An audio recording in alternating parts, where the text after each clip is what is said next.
The shooting range. In this episode, pages of history, wartime Yaks rearmament, Squadmates winning on Sinai together, and Metal Beasts, the Battle Pass Sky Duelist.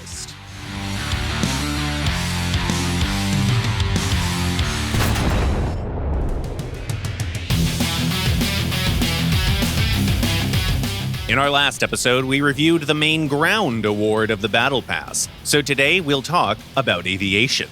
And this Metal Beast surely deserves this. Players are offered one of the most unusual planes in the game, the German high-altitude interceptor, the BV-155. It's instantly recognizable thanks to its landmark features, the high aspect ratio wing, and the enormous radiators below it. Its outline reminds more of a glider, but nope, it does have an engine. This machine is propelled by a 12-cylinder inline piston engine. Its fixed armament includes a 30mm engine cannon and a couple of 20mm ones in the wing. The pilot is protected from incoming fire by bulletproof glass. It doesn't take much to realize that this special plane is made for a special environment and meant to be used at high altitudes, which is true. Once it climbs to 10 or even 15 kilometers, it'll be hard to find absolutely no piston competitors, because none exist. Even at 7,000 kilometers, it's hard to find someone else, and by the middle of the battle, most of the action is near the ground. Does this mean that this BV has nothing to do in the game? Not at all. Its amazingly long wing provides a surprising level of maneuverability, especially unique on a German fighter. It's not just good enough for an interceptor, it's good enough to duel pretty much any possible enemy. The Zero is still unmatched, of course, but you could surprise a Yak or a Spitfire with your turn on this machine.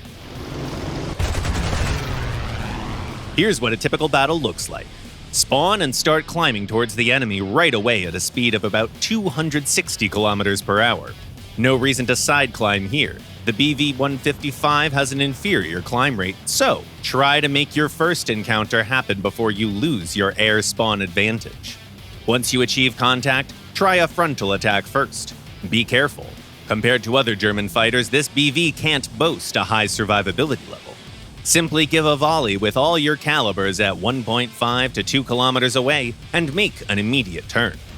With 20 and even 30mm Menengeschoss rounds, the target is highly likely to suffer some major damage. Still, the accuracy of the German guns might feel lacking at this distance, and if you miss, you'll have to join a dogfight. The hardest part here is to dodge the first shots. Your wing is a magnet for enemy rounds. If you pull this off, the frag is as good as yours. Each second spent in the dogfight tips the scale in your favor. When the speeds drop to the minimum, the lift of this enormous wing kicks in and provides an amazing advantage.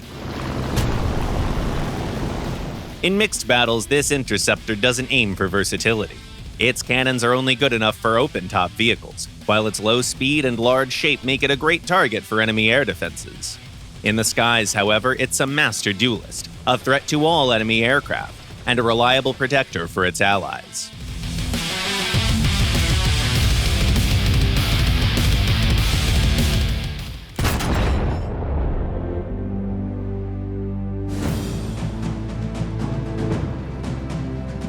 As a rule of thumb, military vehicles first get a name, then get built in a factory, and only after that prove their worth in action.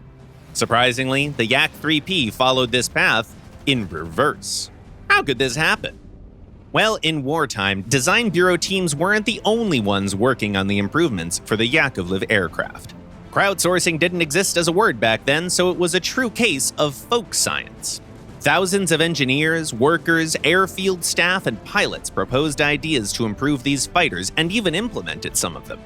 All the Yakovlev team had to do was to pick the best ones, give them an official implementation in factory production, and reward the inventors. Armament was no exception to this. The Yak 1 and Yak 7 models reaching the front in 1941 and 1942 often had weapons that were different from the reference models. For instance, if the factories didn't have enough Schwach guns, the aircraft had to make do with the Berezin UB machine guns, since the cannon could be added later, up the line. Some unconfirmed data shows that in 1942, the Yak engines could even be equipped with the VYA-23 cannon from the Il-2, and it had no issues fitting inside. After all, the Lag planes had this weapon installed in their factories. Why couldn't the Yak-7 use it? Still, it seems like those cases were only field experiments done out of a crying need, since they weren't officially documented anywhere. Just some rumors, anecdotal evidence. It was much later when some Yak-9U planes had the VYA-23 guns officially installed. Now, the 37mm Schwuck autocannon was officially added to the Yak-737 as early as 1941, and it worked just fine. Now that we know what kind of bold experiments with engine cannons took place, it'd be fair to assume the militaries also tinkered with machine guns. As it turned out, the Yak-7's large-caliber synchronized machine gun, the UB, could be replaced with a short-barreled version of the B-20 cannon. It was already in production, but remained scarce. In early 1942, only small batches were made, the design still being polished. So the whole rearmament idea never became popular. Indeed, why think of a second weapon if you barely have enough resources for just one? The idea hadn't been forgotten, though. By the summer of 1943, a factory made a Yak-7 with a single Schwuck and 2 synced B-20s. Chances are that layout had been done before and tested in real action right away. Skillful mechanics actually pulled off even weirder things to aircraft weaponry. Just read up on the Hawker Hurricanes. The need for risky experimenting was only relieved by 1944, when the Army started to receive Yak-9 fighters with B-20 synced guns pre-installed. Moreover, the Yakovlev Bureau realized that they didn't need to multiply existing versions by changing its armament each time. It would be much wiser to give the Air Forces an opportunity to rearm machines right in the airfield workshops when needed. Want a third B-20? Sure. The newest NS-23? You got it. You can even put the massive N-37 on it, no problem. So what does the Yak-3P have to do with this? It's simple. The original concept of the Yak-3 aimed at achieving the lightest weight possible, and it came with a Schwuck and 2 UBS guns. Only 3 B-20 guns turned out to have a lower mass than the factory set. It was a perfect opportunity. They had both the planes and the B-20 guns, while both the pilots and their command wanted a lighter, stronger fighter. All it took to change the weapons was an hour of work. The new guns even fit the original mountings, and it looked like this kind of procedure wasn't rare at all. The Yakovlev Bureau only made it official, building a factory version and giving it the new name of Yak-3P. The Grassroots Initiative received further development as well. The machine was tested with a 37mm autocannon. After all, why the heck not? It worked!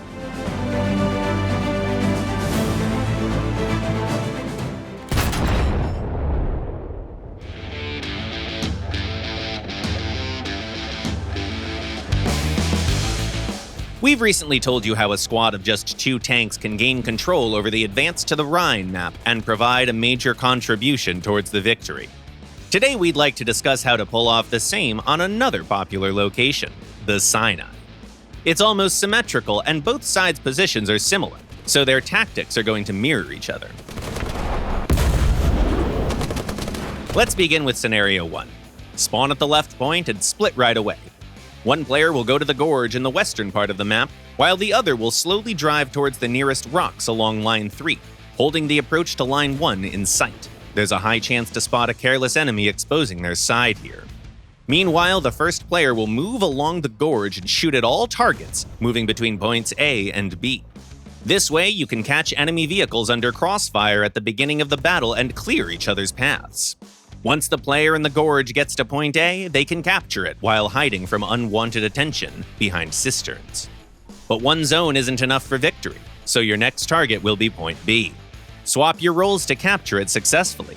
The player around point A needs to go to Line 3 to defend their squad mate from a new wave of attackers, while the other one needs to carefully drive towards the central point, hugging the rocks to hide from any fire coming from the east.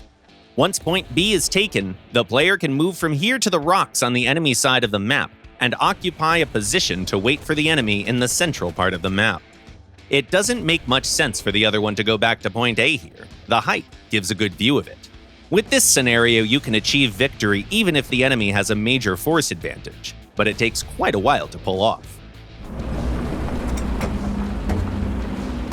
There's a more aggressive tactic that allows you to gain control over a large portion of the map faster. So, start by spawning at different points. One player needs to go to the already mentioned rocks around line 3, while the other one should drive towards the boulders in square D5, to the east of point B. Don't waste much time on shooting here. If you have to, try to keep it short. Shoot on the move, or with very short stops. The reason for this is pretty simple. Once the players take their positions, they'll have good firing lines at almost any part of the map, except for lines 1 and 7. It's hard to control such a vast space, so the further your enemy is when you get to the point, the better.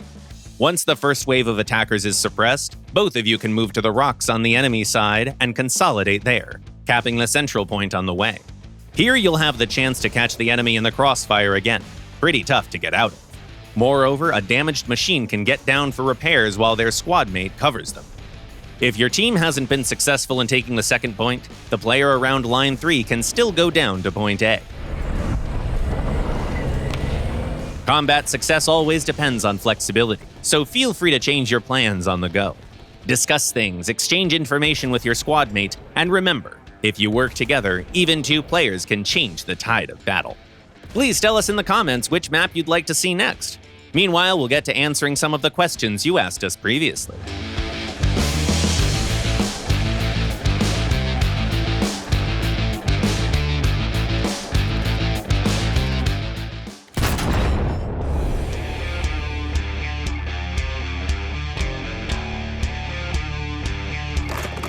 The first question was sent by a player called PapPap. What's the lightest vehicle in the game? Hi, PapPap. The lightest vehicle in the game is the French P7T with only 2.2 tons. As for all vehicles in the game, the winner is the Soviet PO2 with an empty mass of only 770 kilograms.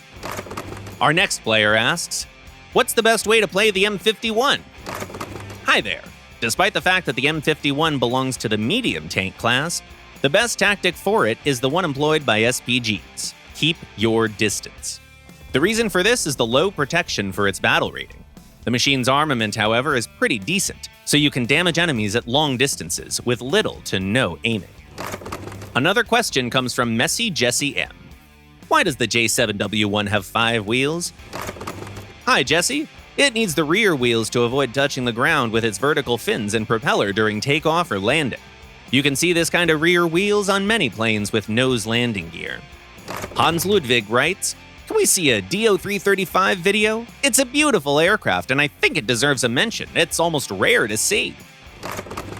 Hey Hans, we've had this plane in our Metal Beast section quite a while ago, but it sure deserves another look, especially since the game has multiple modifications available. See it soon on the shooting range. And the last comment for today was written by Salam. Can you land helicopters on battleship decks? Hi there. Of course you can. In real life, very few battleships saw helicopters and even fewer welcomed one on their decks. But War Thunder offers you much more than real life. That's it for today. You've been watching The Shooting Range by Gaijin Entertainment, and the next episode will premiere the following Sunday at 4 p.m. GMT or noon Eastern Time. Subscribe and click the bell if you don't want to miss our next videos. Don't forget to go brrrt, leave a like, share your thoughts and comments, and see you next week.